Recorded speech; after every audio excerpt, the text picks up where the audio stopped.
Welcome to my channel. আজি মই এটা নতুন ভিডিঅ' লৈ আছোঁ। যদি ভাল লাগে লাইক কৰিব, শ্বেয়াৰ কৰিব এণ্ড ছাবস্ক্ৰাইব কৰিব। আজি মই ভিডিঅ'টোত আপোনালোকক কোনো পাহাৰ বা কোনো মন্দিৰ বা কোনো সেইবিলাক নেদেখুৱাওঁ। আজি মই এটা সজাগতাৰ কাৰণে ভিডিঅ' লৈ আহিছোঁ। যদি ভাল লাগে শ্বেয়াৰ কৰি দিব। নতুন বিষয়ৰ ওপৰত ভিডিঅ'টো বনাইছোঁ।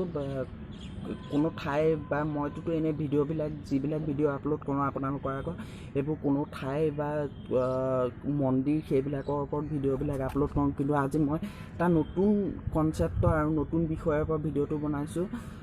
মানে এইটো এটা ডাঙৰ বিষয়। এতিয়া যিহেতু চবফালে লকডাউনৰ পৰিৱেশটো উঠাই দিছে বৰ্তমান চৰকাৰৰ নিৰ্দেশ মতে লকডাউনৰ পৰিৱেশটো উঠাই দিছে। মানে কি কৰোণাটো নাইকিয়া হৈ গ'ল নেকি? কৰোণাটোতো নাইকিয়া হৈ যোৱা নাই। চবফালে কৰোণা এতিয়া বহুতো চব মানে গোটেই টাউন হওক বা গাঁৱলীয়া জেগাতে হওক মানুহবিলাকে কি হৈছে মাস্ক পৰিধান নকৰা হৈছে। মাস্ক পৰিধান নকৰাৰ ফলত কি হৈছে কৰোণাটো দিনক দিনে বাঢ়ি গৈ আছে। সেইমতে ছ'চিয়েল ডিষ্টেঞ্চটো মেইনটেইন নকৰে। আমাৰ বিশেষকৈ এতিয়া কৰোণাৰ মেইন হেৰিটো হৈছে মাস্ক আৰু ছ'চিয়েল ডিষ্টেঞ্চটো মানিবই লাগিব।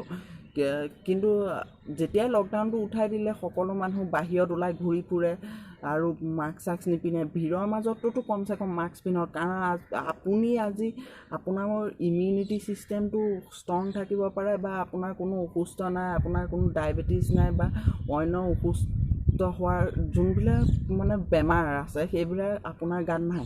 আপোনাৰ গাৰ ইমিউনিটি ছিষ্টেমটো ভাল আছে, সেইকাৰণে আপোনাৰ কৰোণাটো নহ'ব পাৰে। কিন্তু তেনেটোতো নহয়। আপোনাৰ কাষত সেই ভিৰৰ মাজত যদি এটা বাচ্ছা আছে বা এটা অসুস্থ মানুহ আছে তেওঁলোকেতো কৰোণা ভাইৰাছটো বিয়পিব। সেইকাৰণে যিমান পাৰে ভিৰৰ মাজত মাস্ক পিন্ধক। হয়, মাস্কৰো ছাইড এফেক্ট আছে, বহুতখিনি ছাইড এফেক্ট আছে। মাস্কৰ ফলত আপুনি মাস্ক পিন্ধাৰ ফলত ধৰি লওক ব্লাডটো মানে কি হয় অক্সিজেনটো আমাৰ অক্সিজেনৰ লেভেলটো শৰীৰত কমি যায়। তাৰ ফলত আপোনাৰ অক্সিজেনৰ লেভেলটো কমি যোৱাৰ ফলত ব্লাডটো এচিডিক টাইপৰ হ'বলৈ ধৰে আৰু এচিডিক টাইপৰ হয় বাবে আপোনাৰ কেতিয়াবা যদি মাস্ক পিন্ধি যায় মানে খোজকাঢ়ি গৈ থাকোঁতে মাস্ক পিন্ধে, ধৰি লওক বহুত ডাঠ মাস্ক পিন্ধাৰ ফলত আপোনাৰ মূৰ ঘূৰাই পেলাই পৰি যাব পাৰে। কিন্তু সেইবুলি আপুনি ভিৰৰ মাজত মাস্ক পিন্ধিবই। আৰু ধৰি লওক যদি খোজকাঢ়ি গৈ আছে ক'ৰবালৈ বা কোনোবা জেগালৈ অলপ দূৰলৈ হওক খোজকাঢ়ি গৈ আছে, তেতিয়াহ'লে আপুনি এখন পাতলা মাস্ক ইউজ কৰক। যোনখন চাৰ্জিকেল মাস্ক বুলি কয়, 3 লেয়াৰ যোনখন মাস্ক থাকে সেইখন মাস্ক ইউজ কৰক। সেইখনেই বেষ্ট।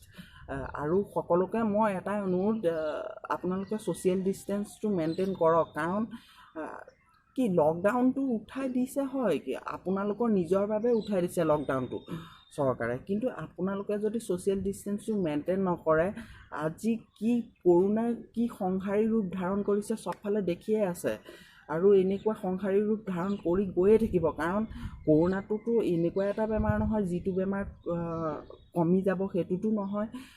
কৰোণাটো বাঢ়ি গৈয়ে থাকে আৰু ইয়াৰ প্ৰতিষেধক ওলালেও আমি ছ'চিয়েল ডিষ্টেঞ্চটো এনেও মেইনটেইন পিছলৈকো কৰিবই লাগিব। কাৰণ প্ৰতিষেধকটো ওলাব কিন্তু বেমাৰটো কেতিয়াও গুচি নাযায়। মানে মোৰ মতে বেমাৰটো কেতিয়াও গুচি নাযায়। মই যেনেকৈ ছাইড এফেক্টৰ কথা ক'লোঁ তেনেকৈ বহুতো মানে বেমাৰৰ পৰা হাত সাৰিছোঁ মাস্কৰ কাৰণে। ৱৰ্ল্ড হেল্থ অৰ্গেনাইজেশ্যনৰ এটা সমীক্ষাত পোৱা গৈছে যে মানে মাস্ক পিন্ধাৰ ফলত আমি যেতিয়া মাস্ক পিন্ধাৰ ফলত প্ৰদূষণৰ পৰা যিবিলাক আমাৰ বেমাৰ হয় বা যিবিলাক ৰোগ হয় সেইবোৰ নিৰাময় হৈছে।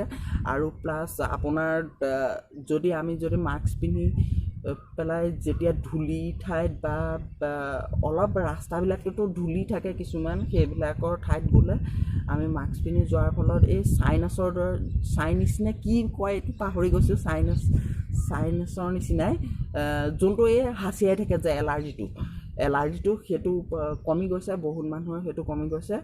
আৰু এতিয়া মানে কি মাস্ক পিন্ধাৰ ফলত আপুনি ধৰি লওক ভিৰৰ মাজত এনেও মাস্কটো পৰিধান কৰিবই লাগে। কাৰণ কাৰটোতো কি বেমাৰ আছে নাজানে ন।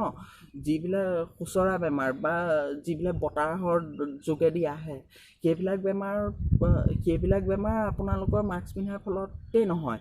আৰু মাস্কটো পিন্ধক আপোনালোকে। কাৰণ এনেকৈ মাস্ক নিপিন্ধাকৈ আমি যদি এনেকৈ থাকোঁ তেতিয়াহ'লে ইমানেই কৰোণাটো বাঢ়ি যাব, বহুত ভয়ানক ৰূপ ল'ব। সেইকাৰণে আপোনালোকৰ মাস্ক পিন্ধক, সেইটোৱে মোৰ অনুৰোধ। কাৰণ মই নিজেই ঘূৰি ফুৰোঁ, তেতিয়া মই নিজে দেখিছোঁ বহুত ঠাইতে ঘূৰি পেলাই।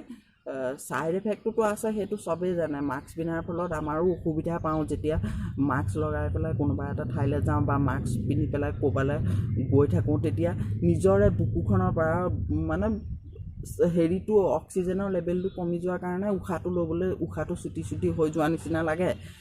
সেইটো হয় বাৰু, কিন্তু সেইটো হ'লেও আপোনালোকে যিবোৰ মানে হেৰি ঠাইত যায়, এইটো কি আছিলে, ভিৰৰ ঠাইত যায়, তেতিয়াহ'লে সেইটো মাস্কটো পৰিধান কৰি নিপিন্ধে নাই, কিন্তু সেই আপোনালোকৰ কাষত থকা সেই সৰু বাচ্চাটো বা সেই বুঢ়া মানুহজনৰ কথা চিন্তা কৰক। কাৰণ মাস্ক পিন্ধক, মই হাত জোৰ কৰিছোঁ, কাৰণ মই নিজে দেখি আছোঁ ইয়াৰ পৰিস্থিতিটো। মাস্ক নিপিন্ধা হৈছে, তাৰ ফলত ইমান কৰোণা বৃদ্ধি হৈ গৈ আছে।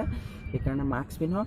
আৰু এটা মই কথা কওঁ, কৰোণাৰ কাৰণে আপোনালোকে হাত সাৰিবলৈ ফাৰ্ষ্টতে যিটো কৈছিলে, মানে ৱৰ্ল্ড হেল্থ অৰ্গেনাইজেশ্যনে যিটো কৈছিলে, তেওঁলোকে যে গৰম পানী খাব লাগে, কুলি কৰিব লাগে, হয় সেইটো মই নিজেও মানো।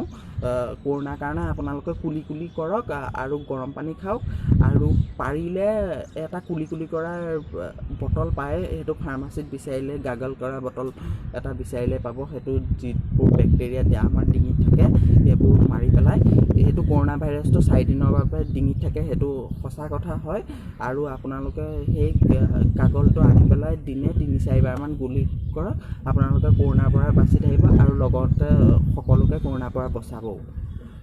আজিলৈ ভিডিঅ'টো ইমানেই। যদি ভাল লাগিলে শ্বেয়াৰ কৰি দিব যিমান পাৰে, কাৰণ তেতিয়া মানুহবিলাক সজাগ হ'ব, সচেতন হ'ব। সেইকাৰণে আজিলৈ ভিডিঅ'টো ইয়াতে সামৰিছোঁ। Bye bye.